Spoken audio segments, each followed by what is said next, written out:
Hello, this is Chuck Ridgway, Automation Technology Manager at Horner. Thanks for joining us for another Tuesday live stream. And we are fully live today. I'm back off the road, back from vacation. I had a wonderful time out in San Diego area, San Diego and Palm Springs. Beautiful part of the country. I'm fully recharged and ready for today's topic. Here is our topic for today: planning an OCS I/O installation. One of the reasons we're excited about today's topic is because we're shipping OCS I/O. So you're going to get all the information you need to plan a system utilizing the new OCS I/O, and you'll know what to order, how to install it, all those kind of details that you really need right before you use a product. Okay, so let's take a look at how we're breaking down today's topic. We're going to do a quick review of OCS I/O. For those of you who aren't as familiar, maybe you didn't see our launch webinar, you're not as familiar with the product, we're going to get you quickly up to speed, but only in a couple of slides. We're going to talk about what components do you need, both from Horner and maybe a couple other things that you should be prepared to gather for the installation. We'll talk about connecting OCS I/O to your OCS all-in-one controller, or maybe your RCC. What's the cabling look like there? And of course, we're going to talk about connecting up sensors and actuators to the I/O terminals on the product line as well. And we're going to do plenty of demonstrations, kind of showing you how things go together. So let's get started. So here's our quick review of OCS I/O. What is OCS I/O? Well, it's our newest family of expansion and remote I/O, and we've really designed it to complement any Horner automation control system, whether you're talking about the micro OCS, which has typically a fairly small I/O count, to the XL Prime, which can have a fairly large I/O count, or anywhere in between. You're going to find the OCS I/O really complements all those product lines. And this is a ground-up design, so it's not a brand-labeled product. It's not just a tweak to an existing product. It's a total ground-up design. Now, we did buy off-the-shelf mechanical components from Phoenix Contact, really well-designed package, for instance. But all the electronics, all the circuit boards, all the firmware, everything else is all purely Horner. And we feel like this is an I/O system that is fully integrated into our OCS all-in-one controllers and into our CsCAN application programming environment. Now, as I mentioned earlier, it's really designed to work well with any OCS, regardless of which series you're using. Now, the base that is part of OCS I/O includes a mix of I/O that can really complement a small system. In some cases, that may be the only extra I/O you need is the little bit of I/O that's built into the OCS I/O base. But this product has high capacity, which makes it an excellent choice for larger control systems. You can have up to 8 modules per base, if you will, or 7 modules plus the base, a total of 8. And then you can have up to 8 of those fully loaded bases. So you're talking about a very scalable product. And keep in mind that we're not planning on obsoleting any of our other products. However, OCS I/O, we believe, will quickly become our primary I/O offering. For those of you who are thinking, hey, I'd kind of like to try this I/O system out in my next application, let's talk about the components you're going to need to accomplish that. Well, you need to start with the CNX I/O base. Doesn't matter how big or how small of a system you're planning on adding or using for OCS I/O, you at least need the base. And what does the base do? Well, it provides the network connection to the OCS controller that's running the system over the CsCAN network. So don't be fooled by the fact that there are RJ45 style connectors on the front of the CNX base. It still uses CAN. It's just that we've utilized Ethernet style patch cables as a available way of connecting devices between the OCS, for instance, and the OCS I/O to make wiring that much easier. And as I mentioned earlier, there are a few I/O points that are built right into the base, a mixture of digital and analog, that in some cases may be the only I/O you need to add to your system. So we start with the CNX base. Now here's where I'm going to give you a little bit of a curveball. If you've watched the OCS I/O launch, if you've watched any of our other segments on this particular product line, maybe the video that's on our website, we mentioned previously that every time you order a base or a module, that you get a single backplane connector with those products, and then you assemble those in the field. Well, guess what happened right as we're getting ready to launch? We've got a shipment of 16,000 connectors in from Phoenix Contact. And we found that while they meet standards in every other way, when you attempt to connect the connectors to each other in the field, the amount of effort it took to make those connectors mate was more than we wanted our customers to go through. So we're off to Plan B. What is Plan B? Well, for the next few months, more than likely, what happens is when you order a CNX base, you'll have the ability to order what we call a backplane connector assembly, either a 4-position or an 8-position, and the part numbers are there on the screen. And what you'll receive is that assembly with those backplane connectors pre-assembled at the factory. That way, when you receive your base and you receive the backplane connectors already assembled, you'll be ready to get started with your system and you won't have any aggravation of figuring out, why is it so hard to plug these connectors into each other.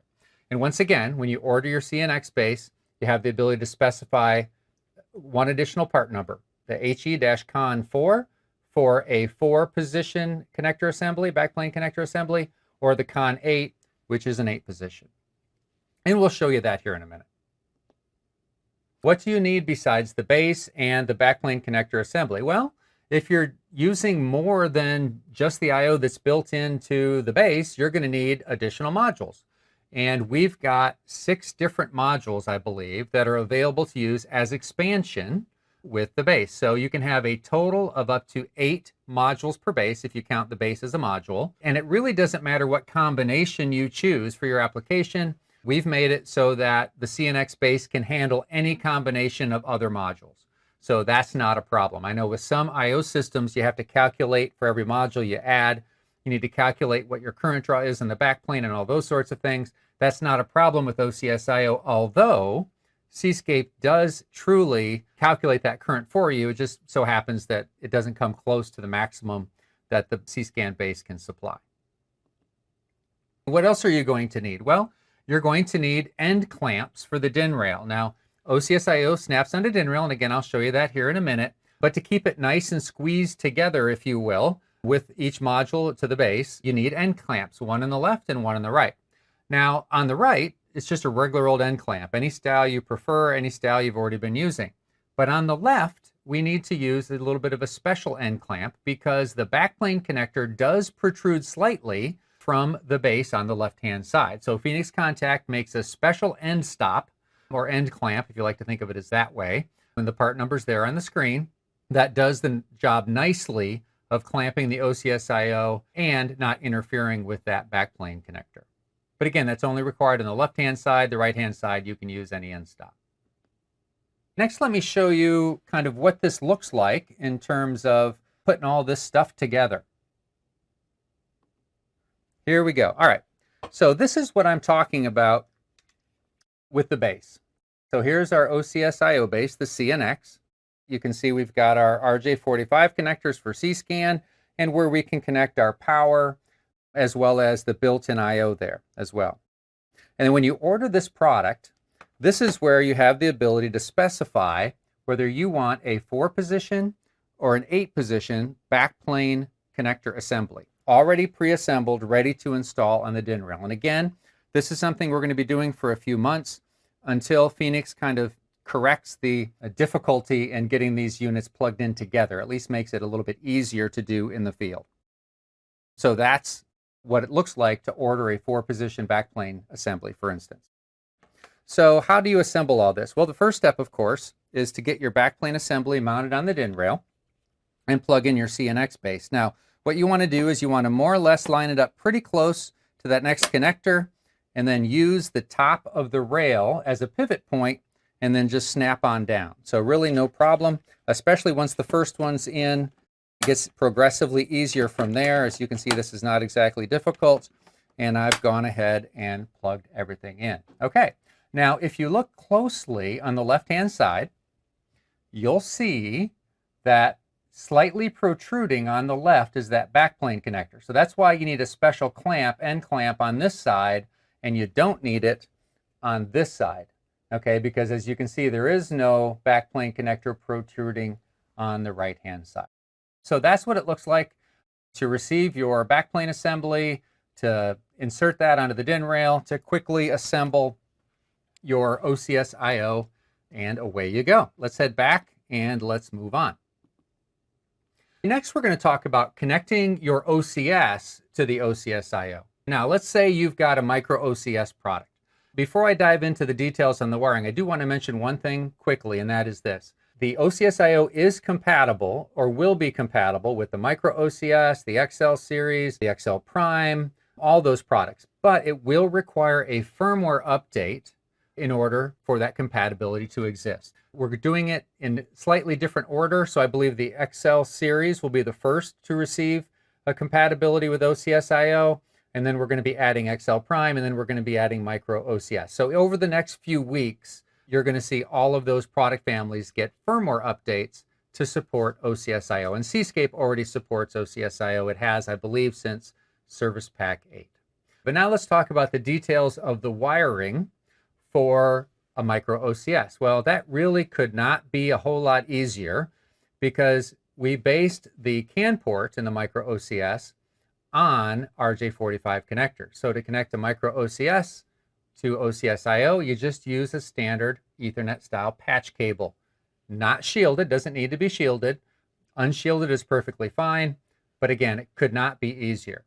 Now, one other thing to mention that's important, even though we're using RJ45 type cabling, we still need termination on both ends. We'll cover this in more detail here in a few minutes, but on the OCS I/O side, we've got an accessory that I highly recommend. That's an RJ-TRM121. That is a plug that you simply plug into the open port of the OCS I/O when it's the last on the line, and it provides termination. So that's an accessory you don't want to forget. We'll mention it again a couple more times throughout the broadcast today. What happens, though, if you've got an OCS with an open style CAN connector? XL series, XL Prime series, those all feature open style CAN connectors. Well, really, that's not that big of a problem because there's only 3 terminals, or 3 signals, I guess, that are required when you come up with a cable to connect an open style CsCAN connector with OCS I/O. And that is CAN high, CAN low, and ground, or V- as it's sometimes called. And we recommend that as pins 1, 2, and 3. Now, of course, we do offer you the ability to just buy a cable from us. We've got a 3-footer and a 6-footer. One end has a open style connector ready to plug into your OCS, already terminated actually. And the other side has an RJ45 type connector you can plug right into the OCS I/O. So that's available as one of our control accessories on our website or from your local distributor. You also have the option of building your own cable if you prefer. Now you can start with just plain old category cabling like Cat5 for instance, and just build it from there. Or you could even take a pre-existing patch cable and just chop off one end. In either case, again, there's only 3 conductors you need to worry about, effectively CAN high, CAN low, and ground, or V-. And I'm showing you on the screen there the pinouts. You're going to use the orange-white, the orange, and the green-white conductors that are part of the category style cable. So pretty simple stuff. Now let's cover termination in a little bit more detail because once again, even though we are using different style wiring with OCS I/O, it still requires termination. And just as a review, termination occurs on the 2 physical ends of the network. So it doesn't matter what the device is on the ends. If it's on the end, one of the ends, then it needs to be terminated. Now for OCS I/O, we've got that RJ-TRM121 accessory plug. Not very expensive, highly recommended. Get a package of those or a few of those and plug it into that second port if your OCS I/O is on the end of the network. Now, if you've got an OCS with an open style connector, you're going to terminate it like you always have using the terminating resistors that come in the box with the open style connector as you purchased your OCS. And you can see what that looks like there on the screen.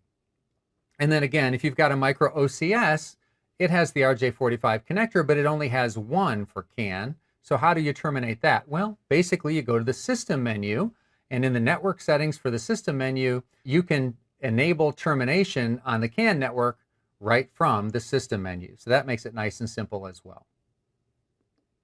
If you need to connect multiple bases, again, piece of cake. You simply daisy chain those bases together using standard patch cables, and away you go. And again, whatever devices happen to be on the physical ends of the network, they require termination. If it's an OCS I/O block, you can use our terminator plug. If it's an open style connector, you use the resistor. If it's a micro OCS, you go to the system menu.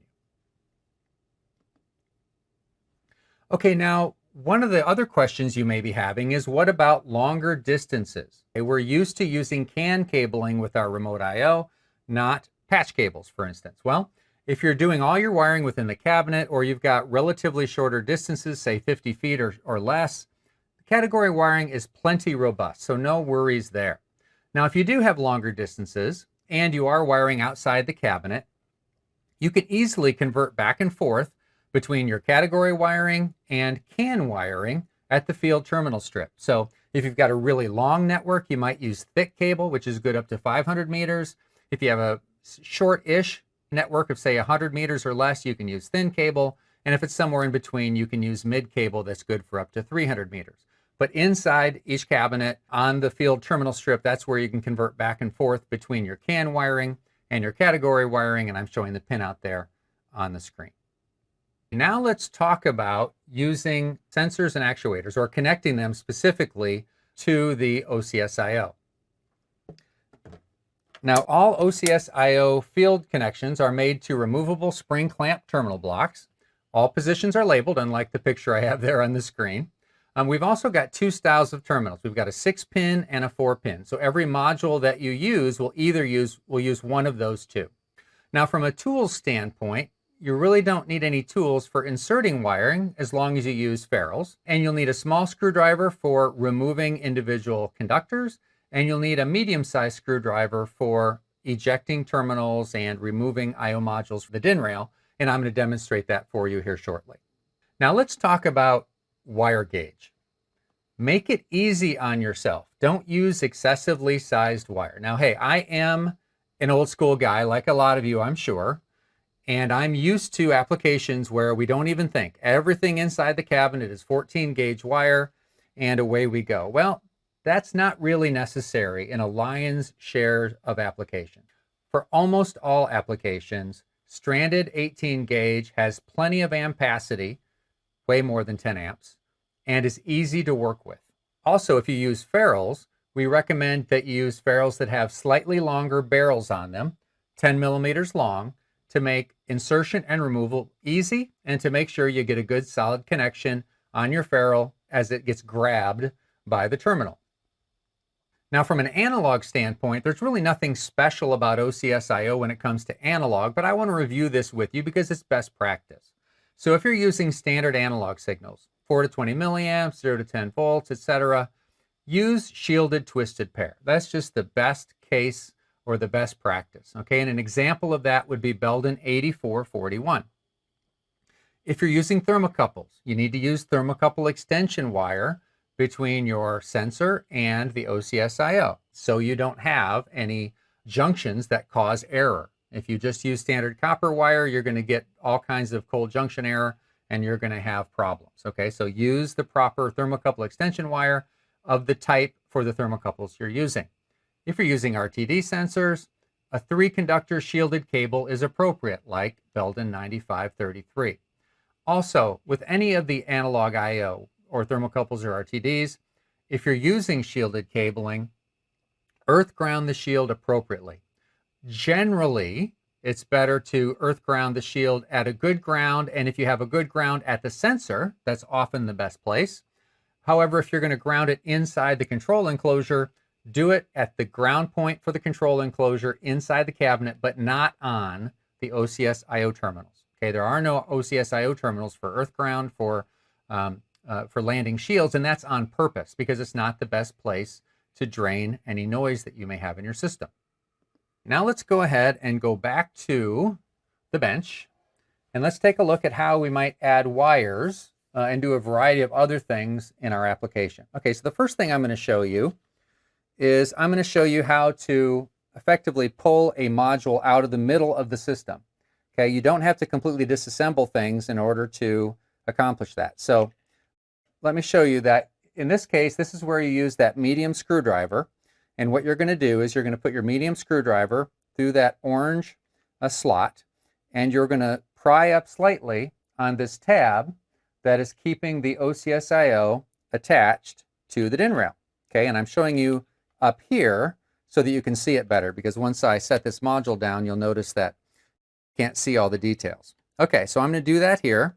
Again, I'm prying it up, and you can see I can very easily take this module out of the middle. It doesn't have to be on the outside, and then I can quickly either put a replacement or the same module back in without any troubles at all.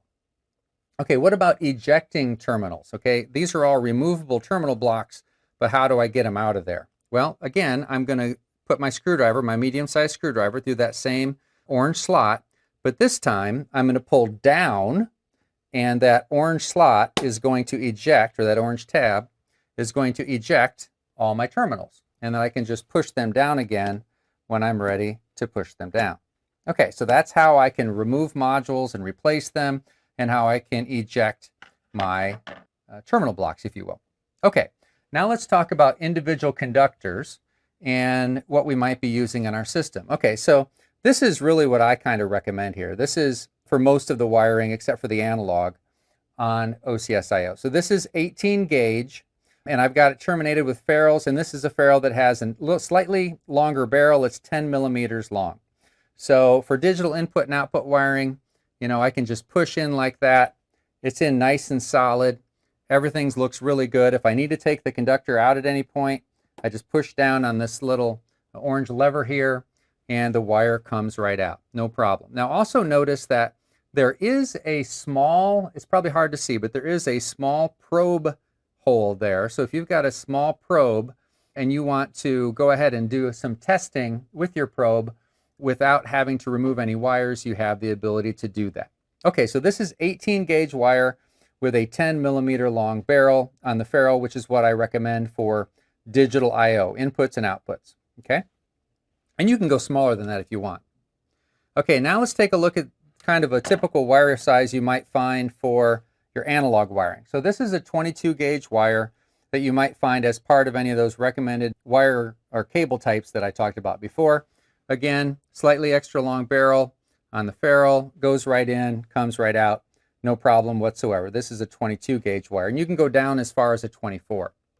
Now, the last thing I want to show you is why we're not recommending kind of the 8 millimeter long barrels, the shorter barrels on your wiring here. And that's because if I put this into the hole, it goes in just fine, but it doesn't stay. And that's obviously not what we want. So that's why we're not recommending 8 millimeter barrels on your ferrules for your wiring. So that is a look at how to take a module out, how to eject your terminal blocks, and the types of wires and ferrules that we recommend for your system. Okay, that's pretty much the material I wanted to cover with you all today. So let's go ahead and do a quick wrap up. So what are the things you're going to need to install OCS I/O? Well, you're going to need to order a CNX I/O base, regardless of how much or how little I/O you're going to add to your system.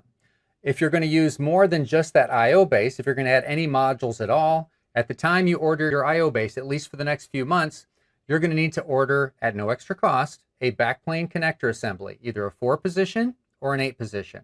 And then if you're using more than just the base, you need to order whatever expansion modules that you choose to order. You'll need end stops to keep everything tight on the DIN rail. On the left-hand end stop, that's a slightly special one that you'll need to get so it doesn't interfere with the backplane connector. The end stop on the right-hand side can be whatever you normally would use. In terms of cabling to connect to your OCS, if you're talking strictly micro OCS, everything can be patch cables, where all you literally do is plug and play. If you've got an open style connector on an XL series or XL Prime OCS, then you're going to need an RJ45 to open style cable that you can either make yourself or buy from us. And then when you terminate, if you have an OCS I/O block or I/O rack, if you will, that's at the end of the network, it will need an OCS I/O terminal plug. We recommend one of those for sure. And then you're going to need a couple different size screwdrivers, one for ejecting conductors, the other one for ejecting modules and terminal blocks. So let's talk about the fact that we're here every Tuesday at 2 o'clock, whether we're fully live, like today, with a catchy throat, as you can probably hear, or whether we have pre-recorded our video and are streaming it live. In either case, Tuesdays at 2 o'clock, we have people standing by to answer your questions in the chat section. If you're watching this on replay, like I know a lot of you do, We recommend that you put your questions and comments in the comments section because we see those immediately, okay? And we respond to those really quickly. So even if you're watching on replay, give us those comments in the comment section. Next week, we're going to talk about using Modbus TCP and Modbus RTU in an IEC 61131 programming environment. What's the big deal about that, you ask? Well, Modbus is a register-based protocol based around a traditional PLC. IEC 61131 isn't register-based, it is variable-based or tag-based, and there really isn't the concept of a register with IEC 61131. So how do you use Modbus in that environment? And we're going to show you how to do that. We're going to show it specifically with our enhanced IEC programming environment in CsCAN, and we're going to show you how to make that all happen. One last thing I want to mention, and that is if you have not done so already, consider subscribing to our channel. It doesn't cost anything, and we'd love to have you a subscriber. If you choose notifications and you ring that bell, then what will happen is every time we go live or every time we post a new video, you'll be notified, which is a good thing. Okay, so until we meet again, until next Tuesday at 2 o'clock, let's all get out there and do us some good.